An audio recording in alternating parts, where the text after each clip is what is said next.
네, 현재 2시 44분 지나고 있습니다. 다시 코스닥 시장에서 에코프로 그룹주들이 혼조 양상을 보이고 있는 가운데 1위부터 5위권의 코스닥 시총 상위 종목들은 빨간불, 파란불 번갈아 가며 켜고 있습니다. 엔터주들이 좀 강한 모습. 오늘 코스닥의 1.31% 상승, 그 뒤에는 엔터 콘텐츠 쪽에서의 강세가 보여지고 있고요. 특히나 JYP엔터는 3.6%, 그리고 SM은 4.57% 강세 나타내고 있습니다. 이런 시장 또 핫한 이야기들 뭐가 있을지 볼게요. 두 분과 함께하겠습니다. 김민수 대표, 임순재 대표 나왔어요. 어서 오세요. 네, 안녕하십니까. 네, 안녕하십니까. 이제 5월의 첫 거래 시작이 됐고요. 오늘 장을 정리해드리겠습니다. 첫 번째 특징주 만나보시죠. 의심은 실적으로 지운다. 에코프로의 1분기 호실적이 나왔습니다. 영업이익이 1,824억 원으로 전년 동기 대비 2배 이상 급증을 했더라고요. 확실히 그 양극재 덕을 좀 많이 봤죠, 김민수 대표님? 김민수 대표님? 네. 조회용이죠? 네. 네, 그렇습니다. 에코프로를 앞에 떡 갖다 놓으신 거 보니까. 아, 조회용이라고요? 네. 또 시장의 관심이 이쪽으로 쏠리니까 저희가 다뤄드릴 수밖에 없죠. 네, 사람 이름이었습니다. 네, 네. 그렇고요. 에코프로를 볼 때 일단 실적 잘 나왔습니다. 근데 실적을 가지고 얘기할 수 있는 부분들은 아닌 종목이죠, 이게.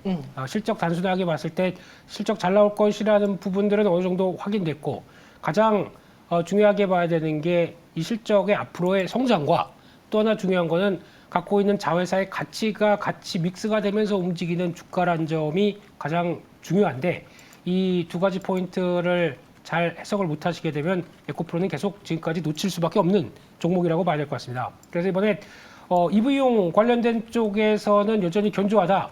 비중은 앞으로 더 늘어날 것이다. 라는 쪽으로 바라보고 있고, 근데 특히 같이 들어가는 것 중에 하나가 전동 기계용 쪽은 있었는데 이쪽에 글로벌 기계 관련된 업황 그렇게 썩 좋지 못하다 보니까 그쪽에서는 위축이 됐다라고 얘기를 하는 것 같고요. 하지만 이제 앞으로 또 대응해야 될 가장 중요한 국내 업체들의 숙제는 LFP죠. LFP를 미국에서 한다라는 쪽에서 중국이 미국에서 LFP 할 수 있을까요? 네, 이상입니다. 네. 네. 이번에 실적을 좀 뜯어봤을 때 말씀해 주신 것처럼 잘 나올 거 알고 있었고 네. 믿고 보는 2차 전지 안에서 양극재 대상 에코프로뱀을 갖고 있는 에코프로다 보니 의심할 여지가 없었거든요.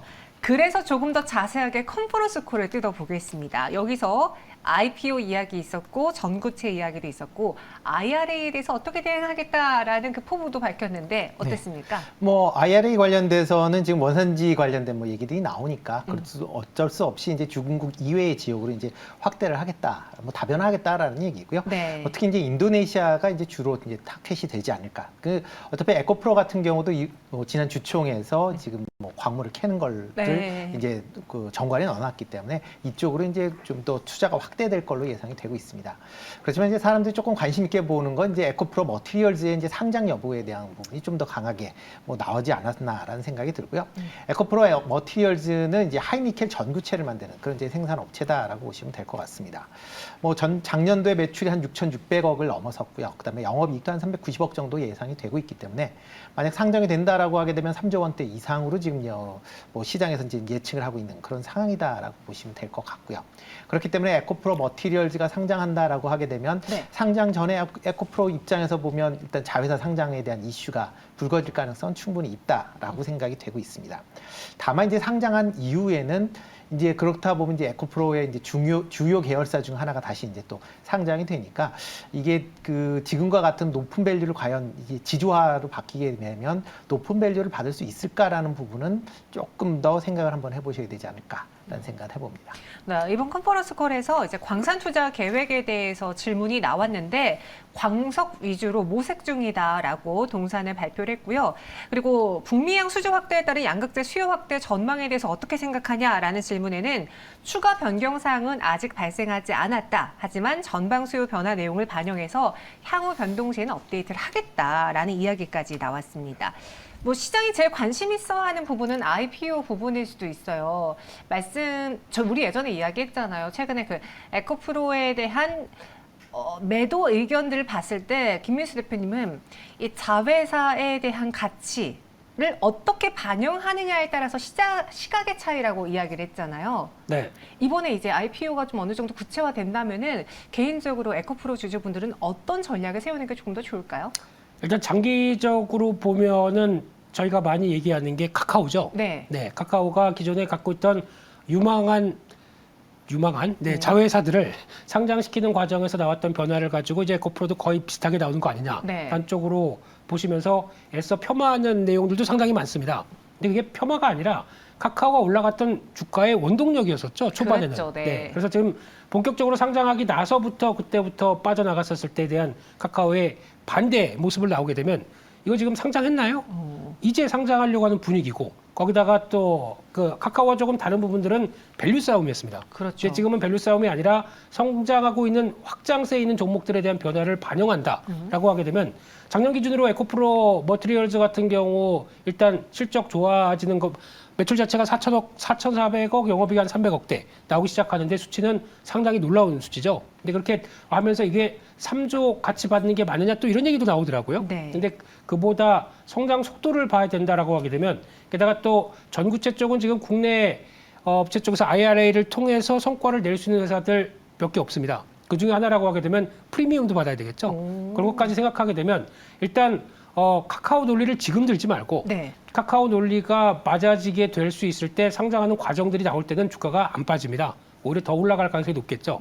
그런 과정들을 지켜보시면서 지금은 너무 많이 올랐다란 쪽에 포인트를 맞추시는 것보다 이어지는 과정들을 좀 더 챙기시는 게 맞지 않나 싶습니다. 과정들을 조금 더 챙겨보자. 에코프로를 계속 가져가시려는 분들은 큰 줄기를 방향을 좀 보셔야 되지 않겠느냐라는 이야기 주셨어요. 근데 흔들릴 수도 있는 게 최근에 에코프로의 주가가 원래는 계속된 우상향을 보여주다가 약간의 부침을 겪고 있거든요. 그렇다고 확실히 추세 이탈한다면은 그래 이만큼 수익 냈으니 나는 차익 실현을 하겠어라는 분들도 계시겠지만 하락하다 다시 이를 끌어올리다가 주춤하고 그래서 나의 그 기준점을 좀 훼손시킬 수도 있을 것 같은데 에코프로에 대한 앞으로의 방향성은 어떻게 보는 게 좋을지 특히 최근에 그 하락에 대해서 임순재 대표님은 어떻게 판단하셨습니까? 일단 뭐 MSCI에 뭐 편입이 되느냐 안 네. 되느냐 또 그런 이슈가 있기 때문에 그런 것 때문에 좀 이제 주가가 좀 출렁거린 측면은 분명히 있습니다. 특히 MSCI의 이제 지수 편입 관련돼서 지금 회사 규모로는 이제 충분히 뭐 편입이 돼야 되는데 그 조항 중에 보면 단기 급등 종목 배제라는 이제 조항이 있습니다. 그래서 이 조항에 해당이 되느냐 안 되느냐에 대한 좀 이슈가 좀 있다라고 보시면 될 것 같고요. 만약 지금 상황에서는 아마 편입 가능성은 좀 상대적으로 좀 낮아진 감은 좀 있다라는 것도 좀 확인을 좀 한번 하셔야 되지 않을까 싶습니다. 그리고 뭐 에코프로 관련돼서는 뭐 이제 지금 가격대는 뭐 실적에 따른 뭐 그런 가격보다는 그냥 수급에 의해서 맞춰져서 움직인다라고 생각하시는 게 좀 맞지 않을까 싶습니다. 뭐 이거를 뭐 어떻게 실질적으로 이 산업군에 대해서 뭐 얘기를 한다라고 해서 지금 일반 투자자들이 뭐 그거에 귀담아 들으실 것 같지는 않아 보이고요. 네. 단순하게 이제 미래 성장성만 뭐 얘기를 하고 있는데요. 뭐 참고적으로 말씀드리면 지금 국내 그 코나 이제 일렉트릭이 그 CATL의 이제 3원계 배터리를 사용을 합니다. 뭐 지금 이제 새로 출시되는 건 3원계 그러니까 CATL을 쓰고 있는데 CATL이 만드는 배터리가 이번에 나오는 게 3원계 배터리입니다. 그러니까 과거와 같이 국내 업체들이 3원계를 장악하고 있다라고 생각하시는 건 조금은 이제 다르게 좀 생각을 해보셔야 될 것 같고요. 특히 CATL 같은 경우에는 뭐 지금 나오는 기린 배터리라는 이제 3원계 배터리가 나오는데요. 그게 테슬라에서 지금 개발하고 있는 4680 아직 양산이 안 돼 있는데 이 배터리보다 15% 더 좋은 배터리를 지난 3월부터 양산을 본격화했다라고 보시면 될 것 같고요. 그러다 보면 국내의 3원계 배터리와 이제 뭐 경쟁을 해야 되는 그런 상황에 접어들었다라고 보시면 될 것 같고요. 참고적으로 말씀드리면 지난 4월 19일 날 CATL이 그 새로운 배터리를 하나 발표를 했습니다. 국내에선 그렇게 뭐 소개는 안 됐는데요. 지금 나와 있는 게 전고체, 그러니까 반전고체다라고 하는 하이브리드형 배터리를 이제 내년부터 출시하겠다라고 얘기를 했습니다. 그게 지금 이 밀도가 기존의 4680 배터리의 2배가 넘는 500 그러니까 그 보통 이제 입방미터는 어느 정도 된다라고 보시면 되는데 이제 단위를 까면 한 500 정도, 그러니까 테슬라가 한 250 정도 되는데요. 그거보다 높은 한 500 정도를 내년부터 출시한다라고 하게 되면 국내 업체 입장에서 보면 그거를 뭐 충분히 커버할 수 있을 만큼의 기술력을 빠르게 쏠라가지 못한다라고 하게 되면 뭐 과거 그러니까 지금과 같은 그런 이제 느낌을 뭐 내년에도 이어갈 수 있다라고 장담 못한다라고 보시는 게 맞지 않나 싶습니다. 네. 임순재 대표님의 이야기를 쭉 들어봤을 때 일단 좋은 건 알겠는데 현 구간에서는 좀 조심해야 되는 거 아니냐라는 이야기의 목소리가 더 힘이 실렸고요. 네. 그러니까 뭐 전부 다 좋은 얘기들만 들으시니까 네. 나쁜 얘기도 좀 같이 좀 들으셔야 되지 않을까 싶습니다. 김민수 대표님은 어떻게 생각합니까?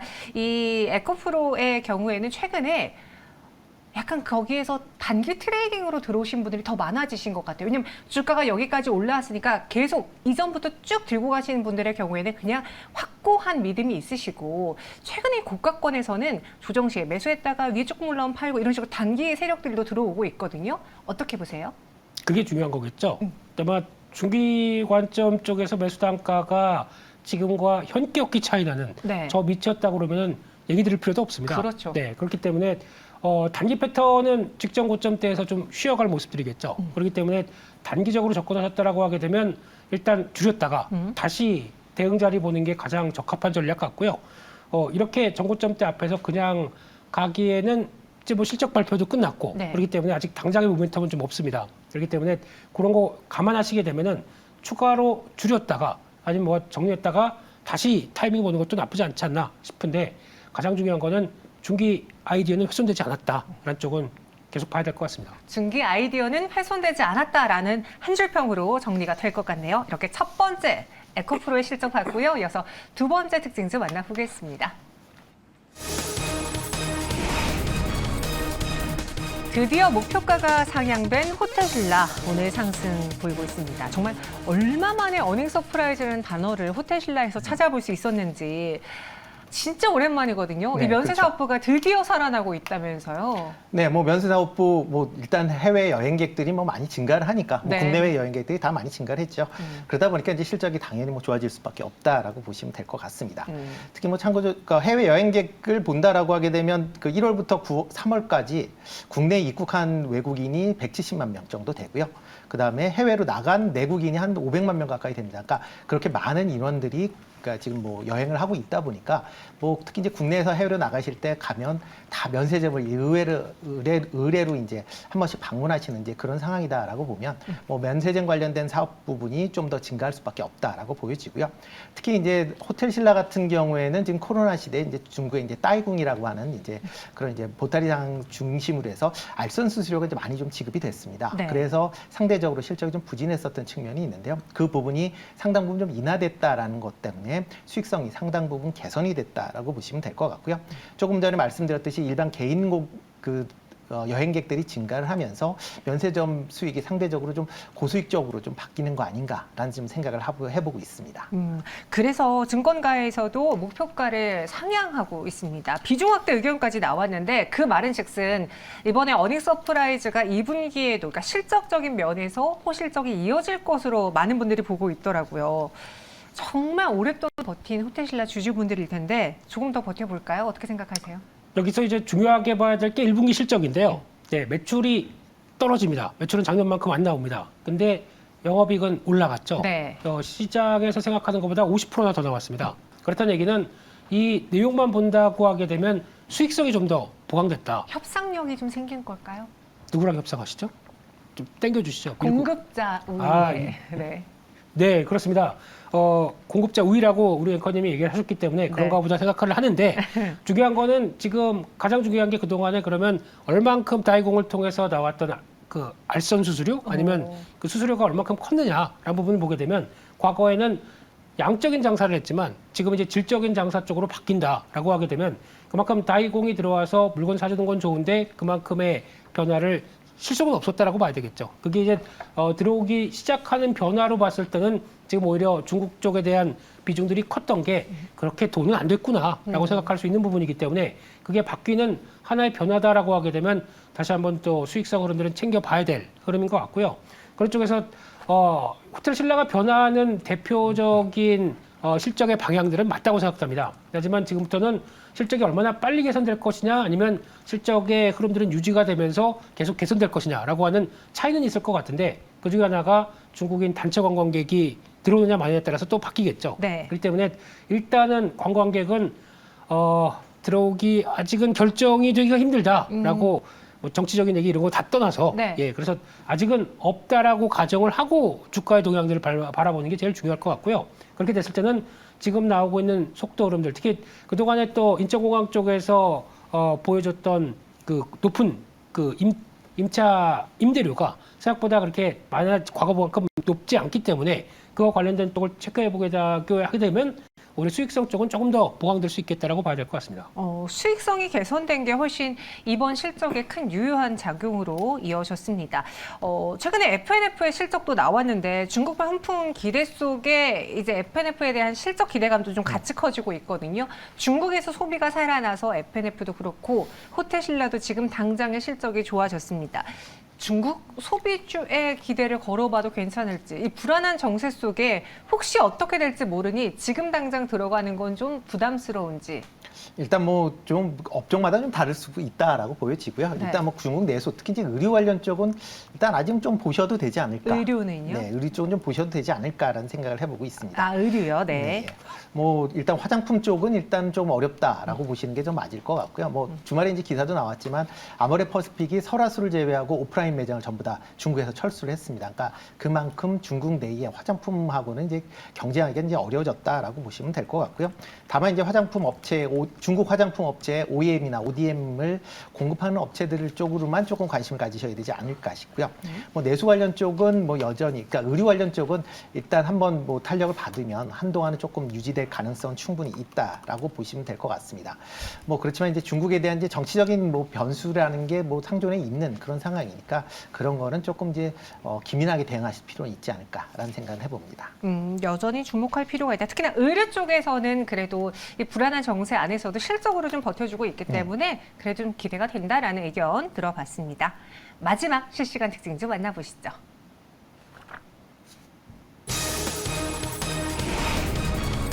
우리사주 물량 풀린 삼성바이오로직스입니다. 임직원들이 보유한 우리사주 보유 예수가 해제가 됐어요. 2일부터 이제 매도가 가능했는데 얼마나 풀렸는지 오늘 장의 주가 분위기도 한번 같이 볼게요.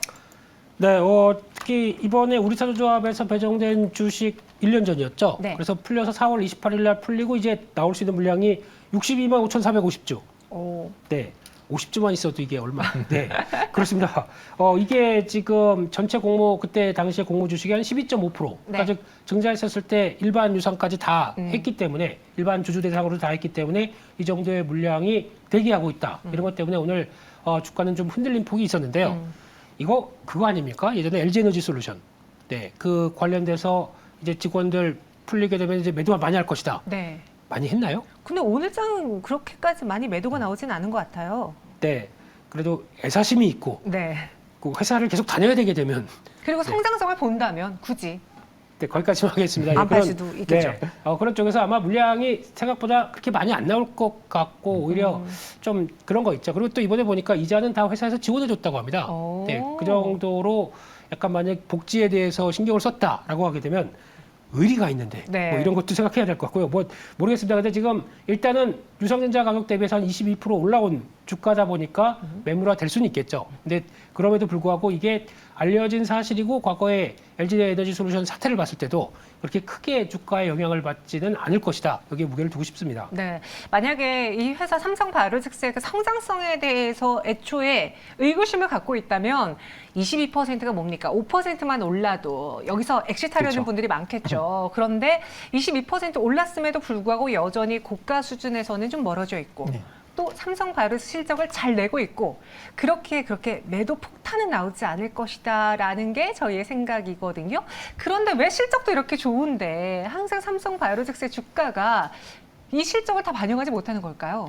일단 뭐 제약 바이오주 전반적으로 조금 뭐 투자 심리가 좀 위축돼 있는 게 가장 크지 않을까라는 생각을 해보고 있습니다. 네. 뭐 지금 시장 전체적으로 보면 뭐 2차 전지 뭐 하고 뭐 반도체 쪽 뭐 이쪽으로 전부 다 관심 사항이 쏠려 있다 보니까 기타 종목에 대해서는 그렇게 상대적으로 관심 좀 적어진 게 가장 큰 이유 아닌가라는 생각이 들고 있고요.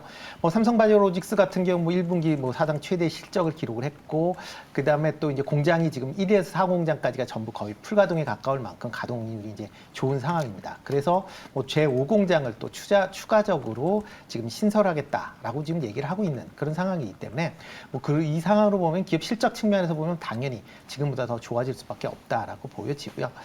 따라서 뭐 삼성바이오로직스 같은 경우에는 굳이 뭐 갖고 계시는 분이 있다라고 하게 되면 뭐 그냥 더 갖고 계셔도 뭐 충분히 가능성이 있지 않을까. 어떻게 보면 그렇기 때문에 자사주도 이 물량이 쉽게 밖으로 나올지, 그러니까 이게 매도가 되지 않을 가능성은 높습니다. 물론 그 자금 중에선 필요한 자금들이 있을 테니까 그런 자금들이야 뭐 매도가 되겠지만 대부분은 좀 더 지켜볼 가능성은 좀 있다라고 보여지고요. 그러다 보면 삼성바이오로직스 같은 경우도 뭐 조정을 받을 때 아마 저점 매수 차원에서 좀 접근해 보시는 것도 나쁘지는 않다라고 생각이 됩니다. 다른 뭐 제약 바이오들은 실적이 안 나와도 기대 때문에 움직이는데 실적 갖고 있는데 제약 바이오는 그렇게 실적이 중요한 게 아니잖아라는 것 때문에 가치가 훼손되는 이 삼성 바이오로직스가 다소 좀 아쉽습니다. 지금 공장도 풀 가동 중이라고 하는데 가동 중이라고 하는데 하반기 고성장을 좀 기대해봐도 괜찮을지 아니면 말씀해주신 것처럼 제약 바이오가 살아날 때까지 그때까지 버텨야 되는 건지 어떻게 전략을 세울까요? 모르겠습니다. 제약 바이오 섹터임에도 불구하고 제약 바이오스럽지 않은 종목이라고 생각합니다. 맞아요, 정말 정확해요. 깜짝이야. 네. 네. 그런 쪽에서 이제 CMO 업체란 입장과 그를 또 계속 확보하기 위해서 덩치를 늘려가고 있는 입장이다라고 하게 되면 중간중간에 공장 늘리는 과정에서 뭐 조정 비용 나오고 또 확장 비용 들어가고 하다 보니까 온전하게 실적이 반영되는 시기는 아니기 때문에 이런 흐름들은 그때그때마다 위축될 때 들어가는 전략 나쁘지 않은 것 같고요. 근데 의외로 주변에서 보면 삼성바이오 주주시다라고 하게 되면 저만 그런지 모르겠지만 80만 원대가 가장 비싸게 사셨더라고요. 네, 그 이상으로는 많이 똑똑하게 매매하시지 않으셨나 싶긴 한데 네. 그런 상황에서 이제 중기적으로 좀 올라오다가 거의 횡보 구간 쪽에서 거의 이쪽에 대해서는 그냥 마음 편하게 보고 계신 것 같습니다. 밀리면 좀 더 살게 이런 분위기이기 때문에 아마 지금 나오는 구조들 큰 어떤 실적에 대한 변화 없이 이런 식으로 이어간다. 그러면은 조정 마치게 되면 또 한번 레벨업 시도할 것이다. 라는 관점 쪽에서 조금 편하게 볼 만한 종목이 아닌가 생각이 들고 있습니다. 오히려 그냥 마음 편하게 믿고 맡겨본다면 더 좋은 투자 전략이 될 수 있지 않겠느냐. 주식을 어떻게 믿고 막 그게 관리는 아니라. 하겠지만 네, 관리는 하지만 예. 지금까지 이 펀더멘탈이라던가 실적이 훼손된 부분이 전혀 보이지 않고 있기 때문에 좀 길신선으로 바라보는 게 어떻겠느냐. 그렇게 가동하십시오. 네. 알겠습니다. 네. 네, 오늘 두 분과 함께 세 가지 특징주 다뤄봤고요. 여기서 인사드릴게요. 오늘 설명 고맙습니다. 네.